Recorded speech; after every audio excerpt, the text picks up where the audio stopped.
From billionaires to actors to musicians, here's our list of the top 10 toxic celebrity relationships driven by money. Starting off, we have Paul McCartney and Heather Mills. Singer Paul McCartney married Heather Mills in 2002 when he was about 60 years old. Meanwhile, Heather was just 34 years old at the time, nearly half his age.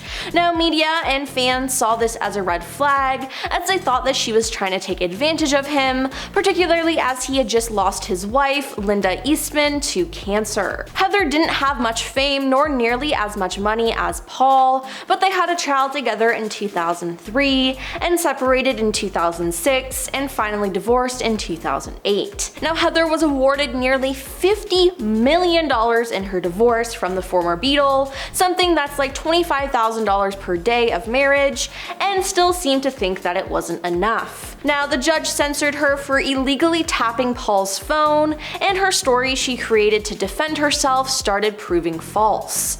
Now, what's really shocking is Heather's own publicist quit after realizing how often she'd been lied to, calling her former client a gold digger, a calculating pathological liar, and a few other things we won't mention here. Next up is Madonna and Guy Ritchie. The icon Madonna married director, producer, and screenwriter Guy Ritchie in the year 2000. Now, they had 2 children together, and Madonna filed for divorce in October 2008, citing unreconcilable differences. Now, the news came as a surprise to many of Madonna's fans, but it wasn't long until the highly publicized divorce was splashed over every tabloid's front page. On December 15, 2008, Madonna's spokeswoman announced that she had agreed to a divorce settlement with Ritchie, the terms of which grant him 50 to 60 million pounds, aka $92 million US.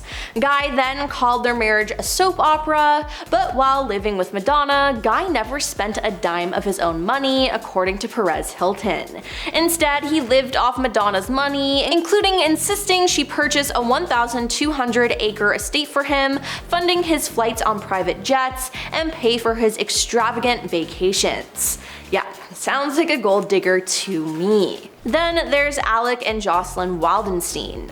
Alec was a French-born American billionaire, businessman, art dealer, racehorse owner, and breeder.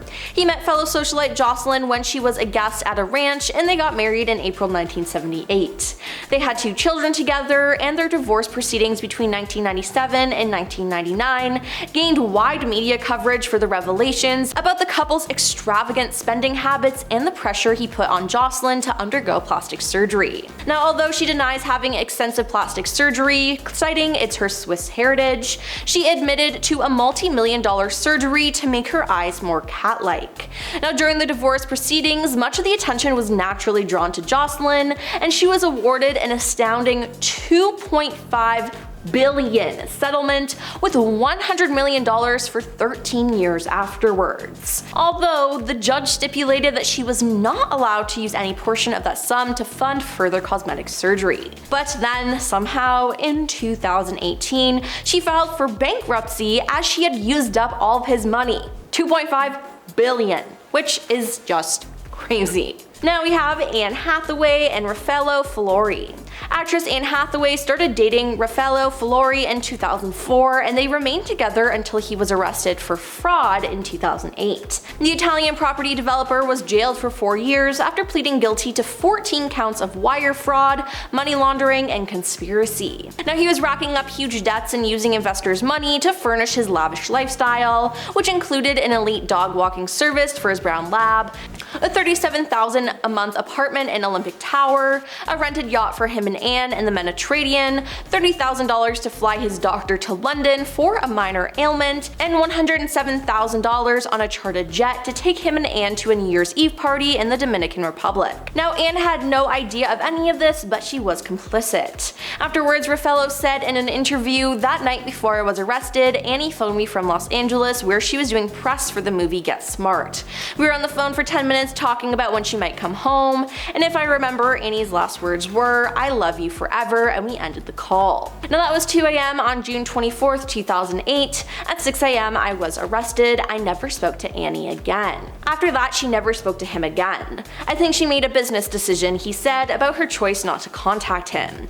Anne was really open with police about everything, and thankfully she wasn't charged with anything. On to Anna Nicole Smith and J. Howard Marshall. Anna Nicole Smith was just 24 years old and working as a stripper when she met 87-year-old oil tycoon J. Howard Marshall. Now, after just a few short years, the pair were married. She was 26 years old and he was 89 years old. Now, she wasn't named in the will, but when he died, she sued his son for half the estate in a court case that dragged on for so long that both parties died before it ended. Anna Nicole Smith's lawyer, Howard K. Stern, was also accused of being a gold digger in his own right. He was Anna's attorney during her fight for J. Howard Marshall's fortune.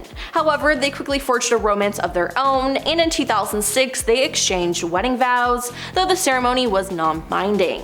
Now, in the end, Anna managed to earn a whopping $465 million. Now, that said, she never managed to use a large part of her inheritance as she passed away at 39. Her estate was left to her daughter, Danielle Lynn, who is currently one of the richest kids in America. Now let's talk about Courtney Love and Kurt Cobain. A self-proclaimed gold digger, Courtney Love is in a league of all her own. Courtney openly said that she would only date really rich men, and she truly didn't believe that there was anything wrong with that. But I mean, hey, at least she was honest, and at a point, it's on the guy who chooses to date her if things go south. Now, how exactly Kurt Cobain and Courtney Love got together isn't exactly known, as there are different accounts. However, Courtney claims that they met at the Dharma Bums show in Portland in the early 90s.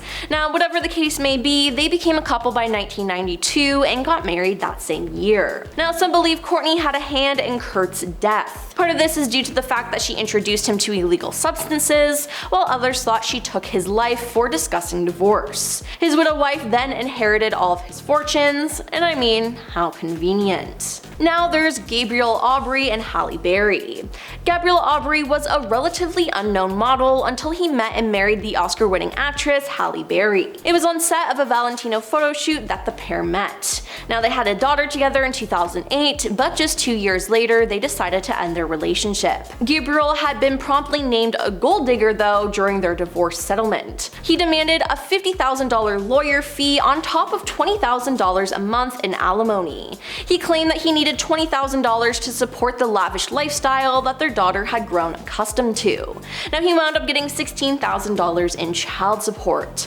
Though it is worth mentioning that he doesn't even have full custody of their daughter, so he's receiving that for just a part of the time that he's with her. Additionally, Halle had to pay a retroactive payment of $115,000 and as much as $300,000 in attorney fees on his behalf. Moving on to Steven Spielberg and Amy Irving. Steven Spielberg is a filmmaker who married actress and singer Amy Irving. Steven met Amy in 1976 when she auditioned for Close Encounters of the Third Kind. She and Steven then began dating, and she eventually moved in with him. They broke up in 1979, and it cost her the role of Marion Ravenwood in Raiders of the Lost Ark, which he had offered to her at the time. But they reunited and were married from 1985 to 1989. Now, in 1984, they renewed their romance and married in November 1985, and their son Max had been born on June 13th of that year. Now, somewhere in between, the couple reportedly drew up and signed a prenuptial agreement that outlined their income and property and limited how much Amy would walk away with should they divorce. While this itself isn't that surprising, the agreement was drawn up without lawyers present and was supposedly written on the back of a cocktail napkin. In 1989, the couple divorced, and they agreed to live near each other to share custody of their son, but Amy took Steven to court with the claim that the back of the napkin agreement was invalid because she did not have an attorney when they made the prenup. Now, the court found in the actor's favor, ruling that under California law, Amy was entitled to half of his earnings from the 4 years of their marriage, an impressive $100 million. Up next is Kevin Federline and Britney Spears. Kevin Federline started as one of Britney Spears' backup dancers, and he wanted to get with her. Now, they eventually married and had 2 kids, but when Britney had her mental breakdowns, Kevin got sole custody of their kids. Once paperwork was finalized, Britney reportedly had to cash out $1 million to her ex and receive joint custody of her 2 sons. Now, following his marriage to Britney, Kevin tried to use his newfound fame to launch a rap career. He has since remarried and had 2 more children. They are his 5th and 6th overall. Now, 10 years later, in 2018, the Hollywood exes found themselves back in court as Kevin requested more money in child support. Given the kids were older and the financial circumstances of the parties are significantly different than when the child support was originally resolved. The court process cost Britney $110,000 in legal fees to cover her ex-husband and ended with a new agreement in which Kevin received 70% custody of their children, according to Insider. Now, although no amounts were confirmed, he was requesting $60,000 a month, and with the new custody agreement, we imagine that he got at least some portion of that. And finally, we have Tameka Raymond and Usher. Fans accused Tameka Raymond, the ex-wife of musician Usher, of being sketchy and a gold digger almost immediately after their relationship started. I mean, even Usher's mother would not attend the wedding ceremony. Now, their relationship only got worse after their messy divorce. After just 2 years of marriage, the two called it quits. It was then discovered that Usher was solely supporting her lavish and expensive lifestyle. Usher was paying for her Saks card, which fueled her job as a stylist. Though, he managed to pull a fast one on her by selling the house she lived in, which was under his name. Now, on top of all of this, she was found to be an unfit mother. Tameka lost custody of her sons after a long custody battle with Usher. His lawyers claim that she was meddling time with joint custody and that she was not a proper parent. Now, Usher had the stronger case and won custody of the children. Well, that's all for our list of the top 10 toxic celebrity relationships driven by money. Now, which relationship do you think was the worst? Let us know in the comments down below, and don't forget to like and subscribe to our channel. I'm your host, Emily, and we'll see you next time. Peace.